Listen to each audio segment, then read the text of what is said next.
이 시간 당회장 목사님께서 깨어서 지키는 자가 파수꾼이다라는 제목으로 말씀을 전해주시겠습니다. 목사님 나오시겠습니다. 얼마 전에 책을 읽다가 가슴에 와닿는 글을 보았습니다. 의미 있는 말이라고 생각이 됩니다.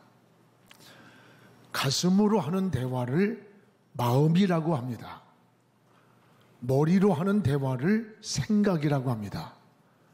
손과 발로 하는 대화를 행동이라고 합니다. 이것을 지정의라고 표현하는데, 이것이 균형을 이룰 때에 인격적인 사람이라고 말합니다. 가슴으로 하는 대화를 감성적이라면 머리로 하는 대화를 지성적이라고 말합니다. 근데 더 중요한 말이 있습니다. 자신의 마음, 생각 속에서 나누는 그 대화의 파트너가 바로 나 자신이라는 겁니다. 우린 늘 자신도 모르는 사이에 자신과의 대화를 나누면서 살아가는 겁니다.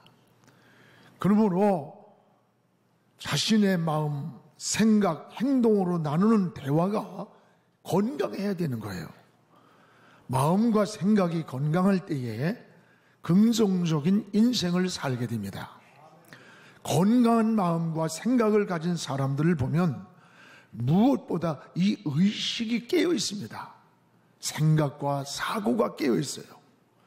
그리고 깨어 있는 자를 파수꾼이다 이렇게 말합니다. 여러분, 깨어 있다는 말은 육체만이 아닙니다. 더 중요한 우리의 정신, 또 영적인 세계를 지키는 파수꾼의 역할을 말합니다. 그래서 이런 말이 있습니다. 육체가 잠이 들면 물질을 도적을 맞고, 이 사상이 잠이 들면 영토를 빼앗기고, 신앙이 잠이 들면 영혼이 도적 맞는다는 말이 있습니다. 맞습니다. 깨어있지 못하고 잠든 사이에 원수가 가라지를 덧뿌리고 갔다라고 했습니다. 우리 신앙생활도 똑같습니다. 영적으로도 정신을 차리고 깨어 있어야 합니다. 잠든 사이에 원수 마귀가 들어와서 우리의 영과 육을 무차별하게 공격하고 있다는 겁니다. 그래서 신앙인은 파수꾼이라고 표현합니다. 파수꾼은 정신을 차리고 지키고 있는 자를 말합니다. 오늘 우리 그리스도인들은 세 가지 파수꾼이 되어야 합니다. 하나는 영적인 파수꾼이 되어야 합니다. 여러분, 지금 나는 영적인 잠을 자고 있지 않는가? 자신의 신앙이 깨어 있는가? 우리 자신을 돌아봐야 합니다. 성도는 자신을 지키고 가정을 지키고, 그리고 나라를 지키고 교회를 지키는 영적인 파수꾼임을 기억해야 합니다. 오늘 주님의 말씀도 사람이 잠들 때, 사람이 잠이 들 때에 원수가 와서 가라지를 덧뿌리고 갔다라고 했습니다. 또한 우리는 가정의 파수꾼이 되어야 합니다. 지금 가정의 붕괴는 상상을 초월합니다. 요즘 끔찍한 살인이나 사건들이 가정 붕괴에서 거의 나타난다는 거예요. 가정이 걷잡을 수 없이 붕괴되고 있습니다. 21세기의 위기는 경제가 아니라 가정의 위기라고 말합니다. 또 하나는 민족의 파수꾼이 되어야 합니다. 지금 북한에서는 핵 보유국으로 인정받으려고 혈안이 되어 있어요. 언제든지 버튼 한 번 누르면 상상할 수도 없는 민족적인 불행이 오는데도 더 무서운 것은 우리가 안보 불감증에 빠져 있다는 겁니다. 이것은 정치 문제나 경제 문제가 아닙니다. 북한의 핵으로부터 내 나라를 방어해야 할 생존에 관계되어 있는 안보입니다. 여러분, 우리를 미국이나 일본이나 중국이 결코 지켜주는 거 아닙니다. 이럴 때 우리 국민들이 여야가 없이 하나가 되어야 합니다. 오늘 본문의 말씀에서 잘 소개해주고 있습니다. 주님은 씨 뿌리는 비유를 통해서 이 원수 마귀라고 하는 정체성을 잘 알려주고 있습니다. 원수 마귀는 사람이 잠들 때에라고 했습니다. 여러분, 원수가 곡식 가운데 가라지를 덧뿌리고 간 시간이 언제입니까?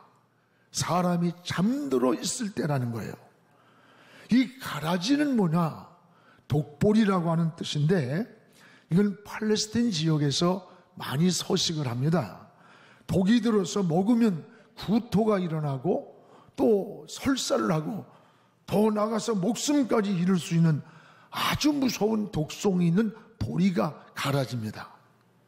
그런데 종들이 와서 보고를 합니다. 주인, 지금 곡식 가운데 가라지가 생겼습니다. 그때 주인이 대답하는 말이, 원수가 와서 그렇게 하였구나. 이미 원인을 주인은 알고 있었습니다. 그러면 우리가 가서 그 가라지를 뽑아버릴까? 그런데 주인은 아니다. 그냥 놔둬라. 가라지를 뽑다가 홀이라도 곡식을 다칠까봐 염려가 된다고 했습니다. 그리고 추수 때가 되면 그때에 먼저 가라지를 거둬서 불에 사르리라고 합니다. 우리가 살고 있는 세상에는 이 독보리와 같은 가라지가 얼마나 많이 있는지 몰라요. 정말로 우리에게 고통을 주고 괴로움을 주고 아픔을 주는 이런 가라지가 너무 많이 있어요. 주님은 우리를 괴롭히고 고통을 주는 이 가라지와 같은 존재들을 왜 그냥 놔두고 계시는지 여러분 잘 우리에게 이유를 알려주고 있습니다. 주님은 뽑아버리고 싶지만 곡식까지 뽑힐까봐 곡식을 위해서 이 가라지를 놔두고 있다는 거예요. 곡식이 다칠까봐.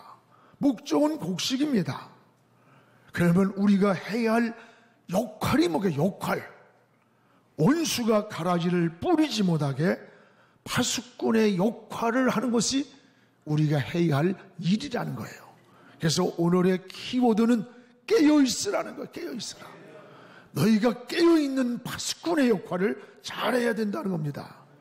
무엇보다 깨어있어야 한다 이겁니다. 오늘 25절을 우리 같이 읽어보겠습니다. 사람들이 잘 때에 그 원수가 와서 곡식 가운데 가라지를 덧뿌리고 갔다. 사람들이 잘 때에 원수가 가라지를 곡식 가운데 덧뿌리고 갔다는 겁니다. 바로 잠든 틈을 이용해서 원수가 침투해 들어온 겁니다. 원수가 가라지를 뿌린 시간도 사람들이 잠든 사이예요.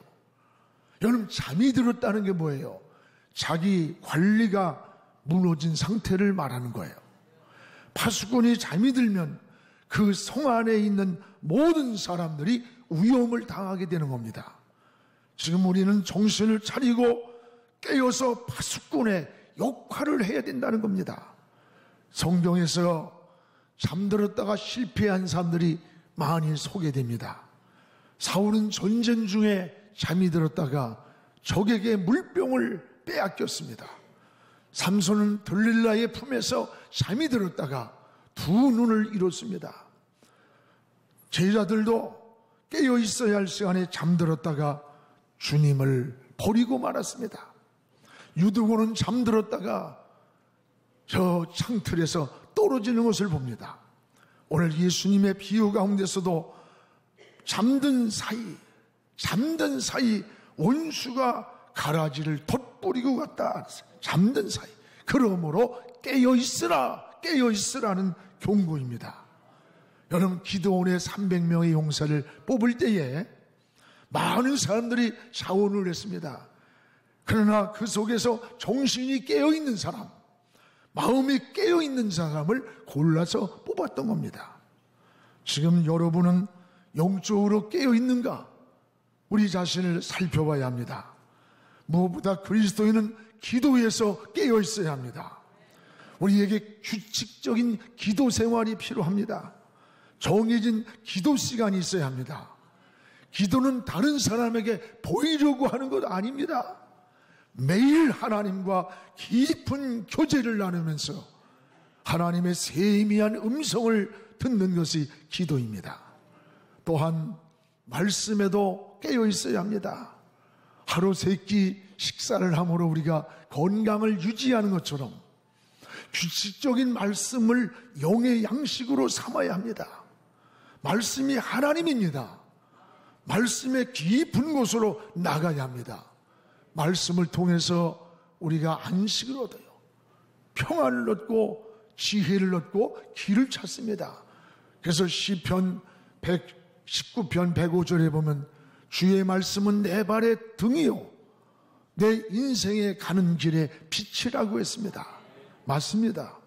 주님은 오늘 우리를 파괴하고 또 이간시키고 거짓되게 만드는 이 마귀를 원수라 이렇게 표현했어요. 원수라. 원수가 뭐예요? 적이라는 겁니다. 여러분, 적을 알아야 적을 이길 수 있는 거예요. 오늘 주님은 이 사단을, 우리를 파괴하고 가라지를 뿌리고 있는 이 근원적인 적이 바로 원수 마귀라는 거예요. 그러면 우리는 원수 마귀는 5가지 특징을 가지고 있습니다. 하나는 정체성이 뭐냐? 원수 마귀의 정체성이 바로 파괴자입니다. 에덴 동산에 들어가서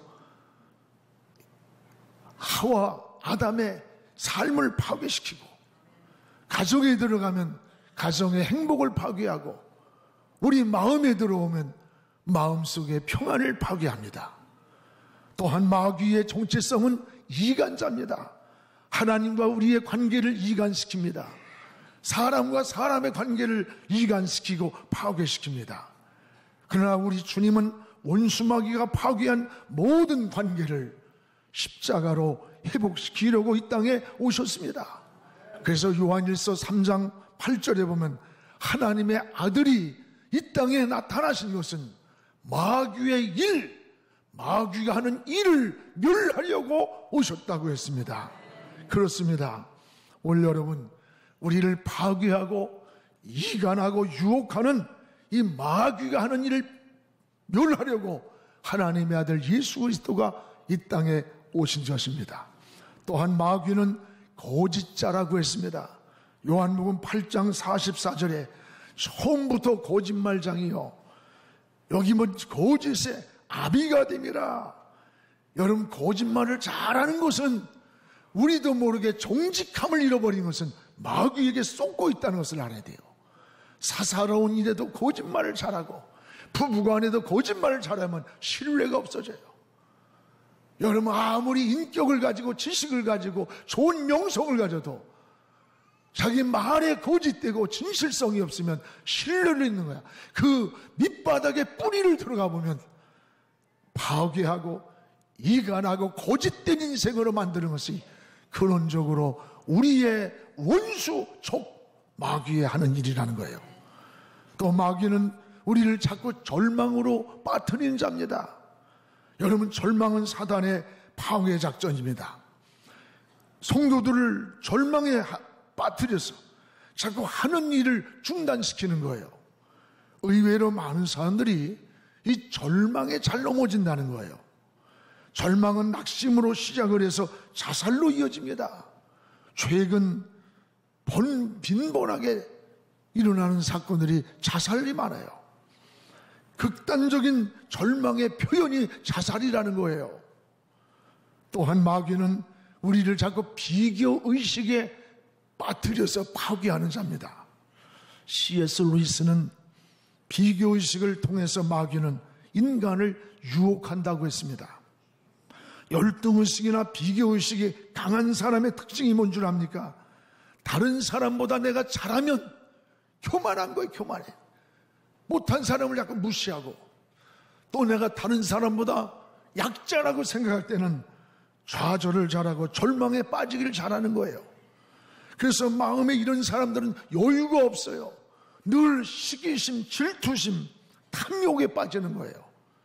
이 비교의식은 자신만이 옳다고 생각하면서 다른 사람을 정죄하기를 잘하는 거예요. 이게 마귀의 전략이라는 거예요. 사랑하는 성도 여러분, 지금 우리가 영적인 잠에 우리가 빠져 있지 않는가? 잠든 사이 원수 마귀는 거침없이 공격하고 있다는 것을 우리에게 알려주고 있습니다. 그러므로 잠든 사이 너희가 할 일은 깨어 있으라는 거, 깨어 있으라. 원수 마귀가 공격하지 못하게 우린 자신을 지켜야 합니다. 가정을 지키고 교회를 지키고 나라를 지키는 영적인 파수꾼이라는 것을 기억하시기를 주의 이름으로 축원합니다. 또 하나, 왜 가라지를 제거하지 않았는지, 왜 고통을 주는 이 가라지가 있음을 알면서도 제거하지 않았는지 그 이유를 우리에게 잘 알려주고 있습니다. 오늘 28절부터 29절까지 우리 함께 읽겠습니다. 주인이 이르되 원수가 이렇게 하였구나. 종들이 말하되 그러면 우리가 가서 이것을 뽑기를 원하시나이까. 주인이 이르되 가만두어라. 가라지를 뽑다가 곡식까지 뽑을까 염려하노라. 오늘 이 가라지를 뽑아버리려고 종들이 할 때에 아니다, 가만두어라. 그 가라지를 뽑다가 곡식이 다칠까봐. 여기 가라지를 놔두는 것은 곡식을 보호하기 위한 데 목적이 있는 거예요. 주님은 당장 가라지를 뽑아버리고 싶지만 곡식을 보호하기 위해서 가라지를 뽑지 않는다는 거예요. 여러분, 이 가라지가 뭔지 알아요? 이 가라지의 특성은 팔레스틴 지역에 가면 지금도 많습니다. 뿌리가 너무 강해서 뽑다가는 옆에 있는 곡식까지 함께 뽑혀지는 거예요. 그래서 곡식을 보호하기 위해서 가라지를 놔두고 있다는 거예요. 이 곡식이 누굽니까? 바로 하나님의 자녀들입니다. 오늘 여기서 여러분, 하나님이 우리를 얼마나 사랑하는가를 알려주는 거예요. 우리는 때때로 가라지 때문에 괴로워하고 낙심할 때가 얼마나 많아요. 왜 빨리 이걸 뽑아버리지 않을까? 왜 그냥 놔두고 있을까? 내가 고통을 당하고 어려움을 당하고 힘들 때 하나님이 살아계신 본때를 좀 보여주지. 내가 이렇게 자존심이 상할 때 하나님이 지면 확 높여 좀 주지. 왜 침묵하고 계실까? 이러면서 원망할 때가 많습니다. 그러나 더 크신 하나님의 사랑을 깨달아야 돼요. 하나님은 곡식이 다칠까봐 참고 기다린다. 곡식이 다칠까봐. 하나님이 성도를 얼마나 사랑하고 있는지를, 하나님의 자녀들을 얼마나 곡식을 사랑하고 있는가를 우리에게 보여주는 거 아니에요. 이 곡식이 우리들이에요. 로마서 8장 32절에 이렇게 말씀합니다. 우리 같이 읽어봅시다. 자기 아들을 아끼지 아니하시고 우리 모든 사람을 위하여 내주시니가 어찌 그 아들과 함께 모든 것을 우리에게 주시지 않겠느냐. 아들까지 주신 하나님이 어찌 우리에게 그보다 더한 것을 주지 않겠느냐. 자기의 독생자까지 주신 하나님이 그 어느 것인들 주지 않겠느냐. 나를 주님의 핏값으로 사주실 거예요. 여러분, 주님의 핏값이 얼마쯤 된다고 생각해요? 우주로도 비교할 수 없습니다. 여러분이 그렇게 소중하고 가치 있는 존재임을 알아야 돼요. 그러면 낙심과 절망 이전에 여러분의 존재를 확인해야 합니다.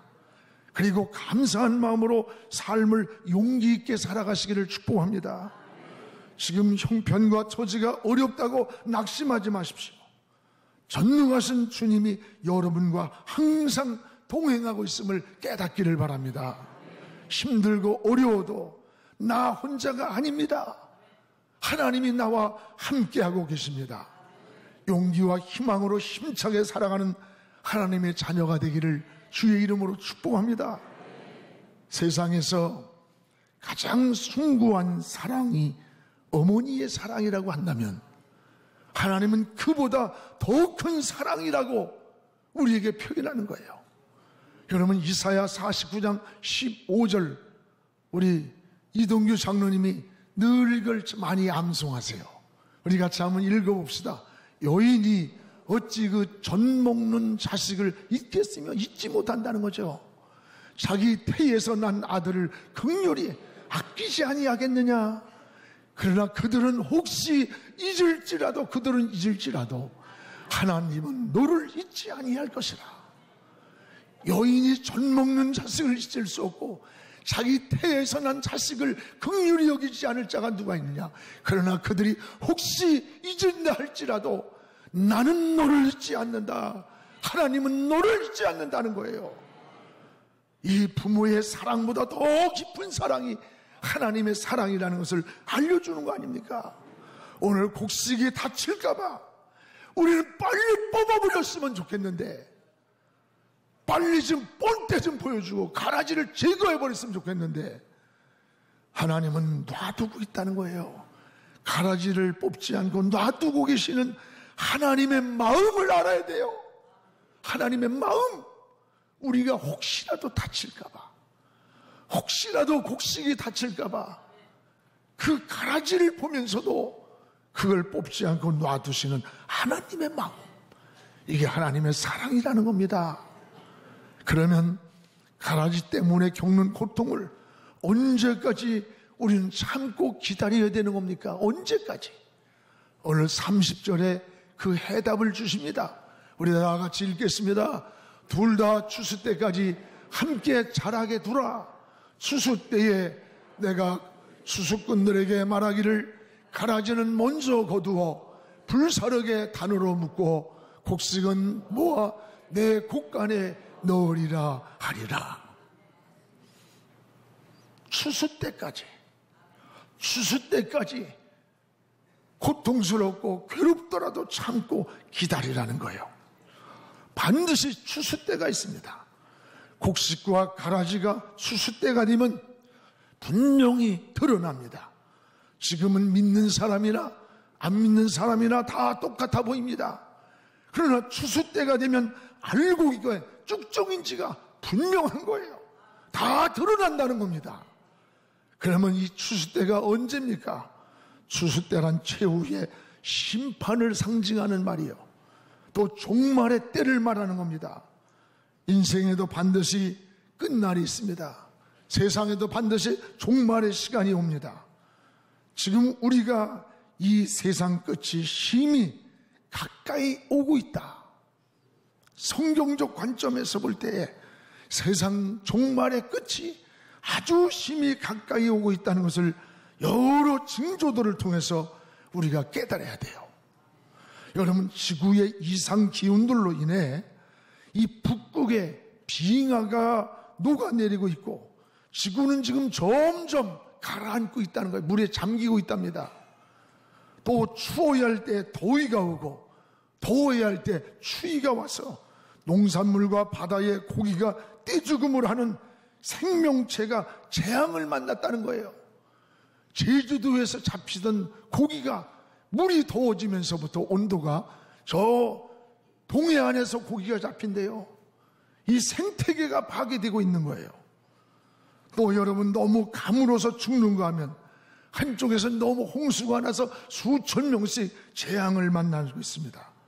막을 수 없는 지구 기후의 이변이라는 거예요. 뿐만 아니라 각 세계 각처에선 지진이 일어나고 있습니다. 오늘 성경에서 말하는 종말의 징조라는 거예요. 신앙적으로도 마찬가지예요.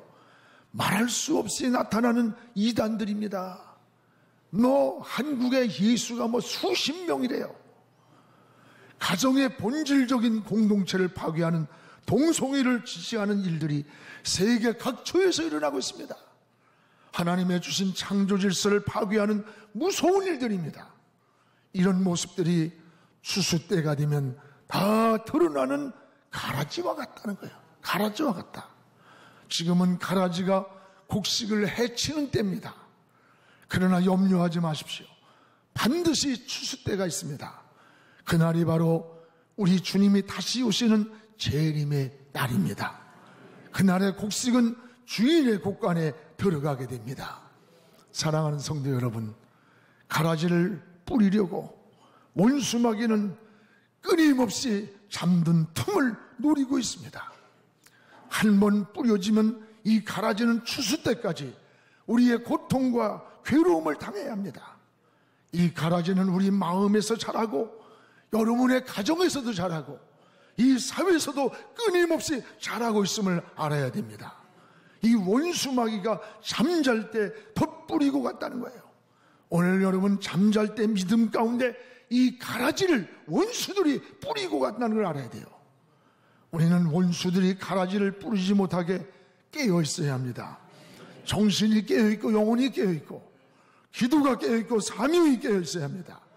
잘 때에 원수가 뿌리고 가기 때문입니다. 여러분 깨어서 지키는 자가 파수꾼입니다. 바로 여러분이 영적인 파수꾼입니다. 여러분이 바로 가정의 파수꾼이요, 교회의 파수꾼이요, 민족의 파수꾼임을 알아야 돼요. 이 파수꾼이 잠이 들면 큰일 나는 거예요. 오늘날 깨어서 파수꾼의 역할을 잘하기를 주의 이름으로 축원합니다. 기도하겠습니다.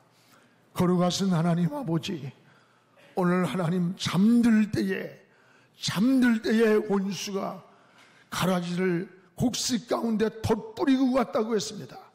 하나님, 우리가 육체의 잠만이 아니라 우리의 사상이 잠들고 영혼이 잠들고 가치관이 잠들어 있지는 않습니까? 우리를 깨워주시옵소서.